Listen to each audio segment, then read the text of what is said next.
What's up, Castlers? LNFO7 here with more Let's Castle action, and today I'm going to review games that completed during Week 3 of the 2024 Shocktober online chess tournament. Again, all games began on September 30th, but this first game I'm going to cover concluded on October 13th of 2024. Kingslayer 46 had the white pieces, and Alexson THC had black. This is actually game 2 between these two. In the first game, Kingslayer won via timeout. Let's see what we have here. We get pawn to d4 from Kingslayer. Then knight to f6. The Indian game is on the board. We continue with pawn to e3. Pawn to e6. Bishop d3. Bishop e7. Pawn to f4. Pawn to b6. Knight to f3. Bishop b7. Kingside castle. Kingside castle. Knight bd2. Rook to e8, pawn to e4, preparing to kick the f6 knight off its square. Pawn to d6 from Alexson, pawn to c3, pawn to c5. Alexson tries to undermine the center, pawn to e5. Slayer surges forward, attacking the knight. Alexson then plays d takes e5. Slayer recaptures, so Alexson moves his knight to d5. And that's when Slayer went for broke and sacked the bishop. And Alexson recaptures. Slayer says, I'm going to sack the knight too. Knight g5 check. Alexson takes back. Slayer checks the king. Queen h5 check. Alexson blocks with the bishop. So Slayer brings the knight up to e4. Alexson tries to create some breathing room with pawn to f6. You think it takes with check. The king is attacked as well as the rook, and Alex is in deep trouble here. He does have the option of taking back with his queen, but if he does that, the queen is gone. If he takes the pawn, if he takes with the pawn, then queen takes h6 check is coming. That's just winning. So Alexson opts to play king to h8, and after Slayer takes the rook, he goes up by 3 material points. That was basically the game, as Slayer mated the Brazilian sensation 3 moves later. Mate. So Kingslayer 46 picks up the point and completes the 2-game sweep of Alexson THC. Next up, we have Alexson again with the white pieces against Princess Gold 1 with black. This game was completed October 14th, 2024. Let's get into it. Alexson starts off with pawn to e4. Gold responds with pawn to d6. And this is called the Pierce defense. You then see Alexson start to build up a wall in the center. But there is a weakness on the flank when Gold gets his knight onto g4. And after h3, Gold takes the bishop, forcing Alexson to have double pawns on the e-file. Gold then checks the king. Alexson blocks, so Gold moves his bishop to g5. And Alexson defended very well after an early attack, so much so that the turning point didn't really come until the end of the game, when Alexson has a queen sandwiched in between 2 rooks on the f-file, looking to do some major damage on Gold. Gold decides to take the hanging pawn on g5, so he goes up a pawn. Alexson gets the pawn back with rook takes f7. Gold takes another free pawn on h6. Queen to f6, and things are getting pretty dicey for Gold. Can he defend the position? Gold plays queen to a3, looking for some counterplay. Queen e6. Alexson setting up a discovered attack on the king, coupled with his double rooks on the f-file. Queen takes a2 check. Excellent move by Gold. He leads by 2 pawns. King to d3. Alexson finds the best move. Gold takes another pawn with check, creating a passed pawn. Knight c3. Alexson blocks the attacking king. You then get king to h8. Queen f6 check. King g8. Queen to e6 again. The best move by Alexson. Gold then goes back to h8 with his king. Queen e7 again. The best move from the Brazilian sensation. Again, Gold shifts his king to g8, preventing the opponent to force eventual checkmate. Queen to e6, oh, and it triggers a draw via repetition because the same position was repeated 3 times. Alexson needed to liquidate in order to avoid the draw, with rook takes f8 check, bishop takes f8, queen f7 check, king h8, rook b1, queen takes b1, knight takes b1, and g5. And this is winning for Alexson. If you don't want to take with the bishop, let's back it up, and instead take with the rook, then you challenge the queen. Queen takes, knight takes, and this is winning also for Alexson. Nonetheless, a well-played game by both individuals, and both end up earning a half point. Next up, we have game 2 between these two. So we switch up the colors this time. This game was completed on October 15th, 2024. Gold starts out with knight to f3. Alexson continues with pawn to g6. We then get pawn to d4, bishop g7, pawn to c3, bishop d6, pawn to h3, knight f6, bishop f4, kingside castle, knight b to d2. And we have here what looks to be the London system, but it's a variation of the Indian game called the East Indian London system. And as you can see, both players are almost finished fully developing their pieces, and it's an even game so far.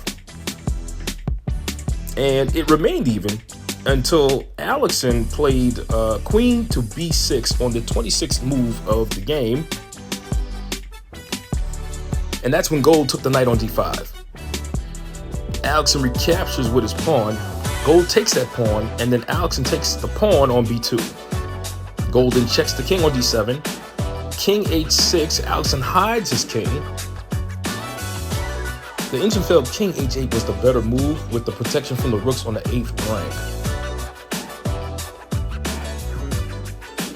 Gold then plays the great move of queen c4, eyeing at f4 square for some potential mating patterns.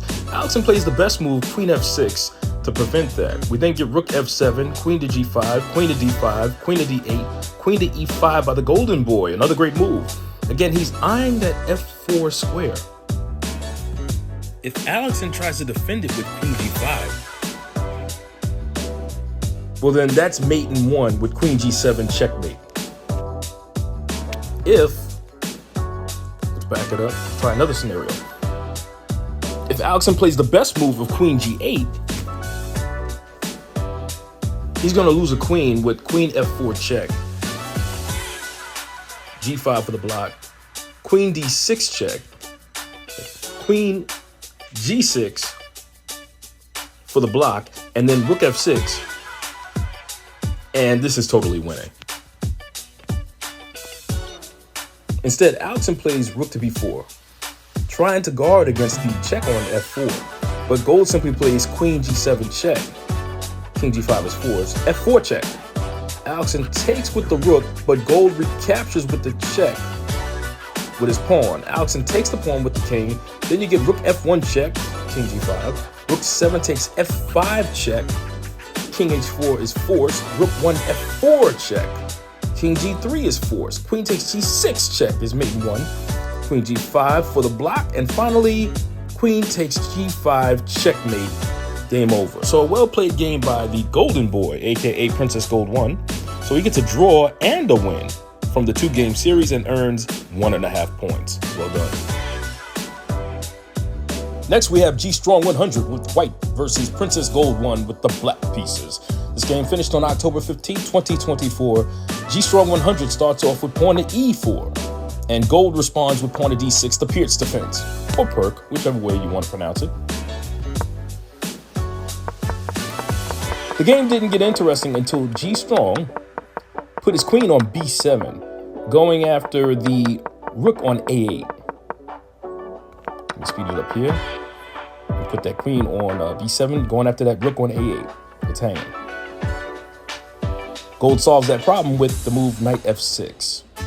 The move also puts pressure on the e4 pawn. G Strong also sees his h3 pawn is hanging, so he plays king to g2 to defend it. So Gold takes the pawn on e4 and goes up one material point. G Strong plays rook e1, preparing to get that pawn back. Queen f5 protects the underprotected pawn. You then get rook f1, queen g5, knight c4, rook f to b8, queen c7, takes, Queen f5, gold eyeing the f3 square for the attack on the king. Rook e1 by g-strong. Then gold starts his assault on the king. Queen f3 check, king g1. Queen takes c3, gold takes another pawn and goes up by 2 points. Rook b1 by g-strong, grabbing the open file. Gold now takes the hanging knight, and when the smoke is cleared and the exchange is complete, gold is sitting pretty with the 5-point material lead. And that's all Princess Gold 1 needed, as G-Strong resigned 14 moves later. So Princess Gold 1 picks up the point. Well done. Next up, we have G-Strong 100 again with white, against Tibbs 0111 with the black pieces. This is Tibbs' first completed game in the tournament, so let's see what went on in this game. But before I begin, I want to inform you that this game did conclude on October 15th, 2024. And with that being said, G-Strong starts off with pawn to e4. Tibbs responds with pawn to e5. You then get knight f3, pawn to d6. And I love the Philidor defense. It's one of the first defenses I used and learned against e4.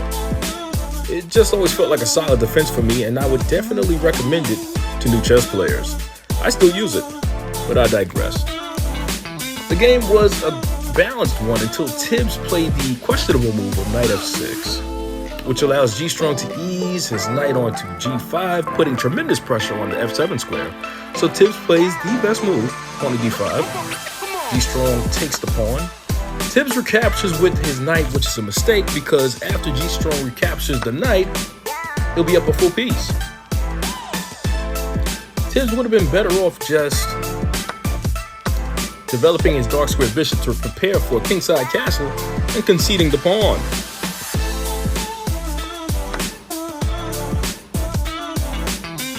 However, after the exchange, this game was never close. In fact, G-Strong mated Tibbs 13 moves later.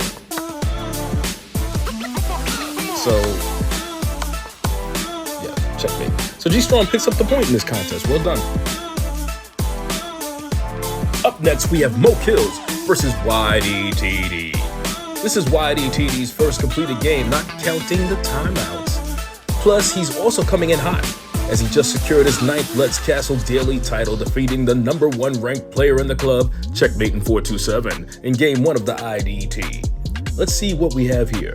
This game finished on October 16th, and Mo started out with what else? Pawn to f4, the birds opening. The champ counters with knight to f6, controlling the e4 square. This game was even until move 12, when Mo Kills blundered and played pawn to e4, leaving his f4 pawn hanging. YDTD took it with his knight and went up 1 material point. You then get knight to h4 from Mo, which wins tempo by attacking the knight. Good move. YDTD simply supports the knight with pawn to e5. Then queen f2, queen d7, pawn to d4, Mo initiates a pawn break. The champ ignores it and plays queen g4, threatening to win a queen with knight h4 check. Very clever by YDTD.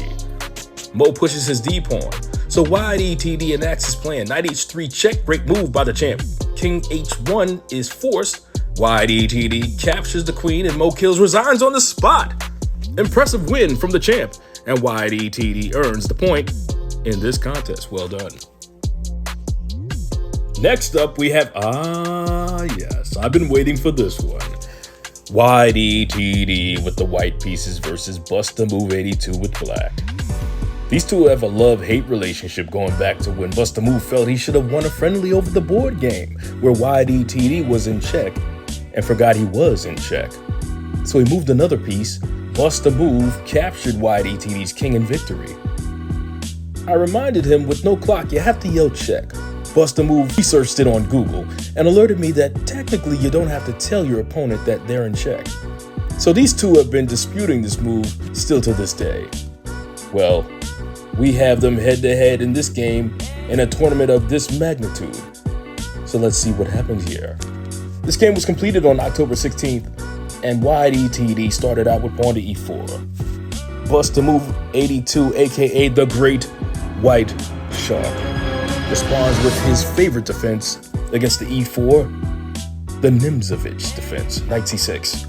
You then get pawn to d4, pawn to d5, pawn to e5, bishop f5, pawn to c3, pawn to e6, knight to f3, knight to e7, bishop to g5, pawn to g6, which I get the idea. You want to fianchetto your bishop, but in the process, you're weakening your pawn structure, creating backwards pawns. So wide ETD beats him to the position, plays bishop f6, preventing the fianchetto and targeting the valuable rook. Rook g8 from the shark. The champ develops his queenside knight. Queen d7, knight b3, shark, then castles queenside. The engine would have preferred the shark to pin the knight on that move. Knight c5 from the champ hits the queen. Shark moves it to safety. Then the champ pins the knight to the queen. Excellent move. And as you look at this position, it's not looking good for the great white shark. Most of his pieces are sitting back on the back rank holding hands singing Kumbaya. They aren't active at all. As opposed to wide ETD's pieces, they're out there like wild dogs and the king is sitting back barking orders telling them to sick him. Bishop g7 from the shark. The champ takes the knight on e7, shark recaptures. The champ takes the knight on c6, shark recaptures, doubling up his pawns and opening up the king's house. Queen to b3, wide ETD, threatening mate on b7 square. Rook d6 by Buster move is a blunder because it allows a checkmate in 2 moves. Does wide ETD see it though? Queen to b7 check. He does. King to d8 is forced, and queen to b8 checkmate. So wide ETD checkmates the great white shark in 16 moves, and after the game, wide ETD told reporters, quote, "You must not know what a great white shark is because he plays like a minnow," end quote. I'm sure Buster Move 82, aka the great white shark, was not pleased with that comment, but was probably even more disappointed with his performance. I'm sure he'll look to bounce back in game 2, but wide ETD gets the point in this game. Well done. Thanks for joining me on the Let's Castle channel for another exciting video. If you enjoyed this content, be sure to like, comment, share, and subscribe for more Let's Castle chess action. We've got plenty more moves to make and games to play, so don't forget to hit that notification bell to stay up to date on our latest content. And as always, I'm LFO7 telling you to stay tuned, and I'll see you soon.